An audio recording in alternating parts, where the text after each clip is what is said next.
Hi, my name is Rave Tessar. I'm a musician.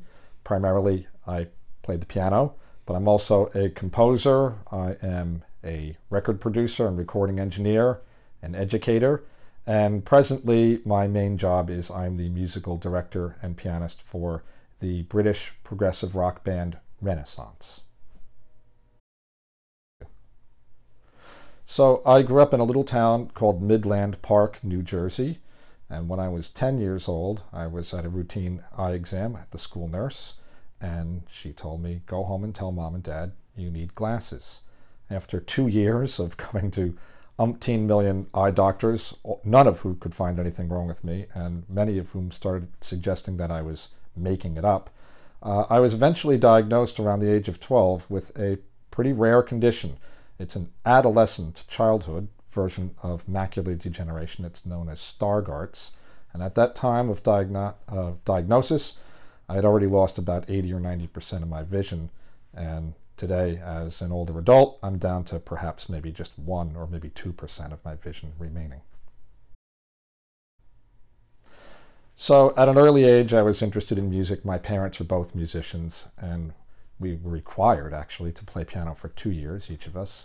And I liked it, stuck with it.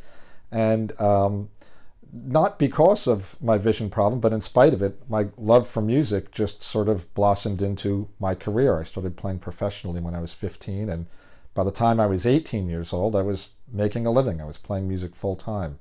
And a lot of people ask me, oh, where did you study music in college or something like that? And I didn't. I had great, wonderful private teachers that made a big difference, who were some of the best teachers in a lot of the schools I would have gone to, had I gone to those schools anyway. But I think the hardship of my vision problem is part of the reason I didn't really get a formal education as a musician. But then again, I was playing professionally by the age of 18, and by the time I was 19, I was playing 7 nights a week. I was gigging all the time and doing exactly what I wanted.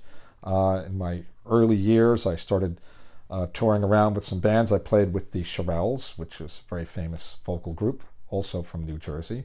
They're now in the Rock and Roll Hall of Fame, and just continued working and working and working. And around the age of 30 or so, early 30s, I formed an alliance with my great dear friend, Annie Haslam, who's one of the seminal vocalists in the world of rock music and the lead singer for the band Renaissance.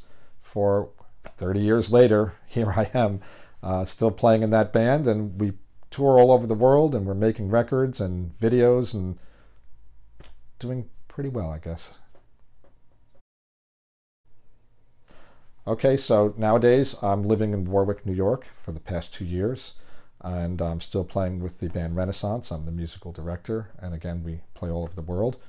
I also run my recording studio, Studio X Recording, that I've brought from Ridgewood, New Jersey up to Warwick, New York. I'm teaching, I give lessons, piano lessons, and I'm also teaching on Skype, which is something that's I found interesting. I have students from all over the world, actually. It's kind of something different.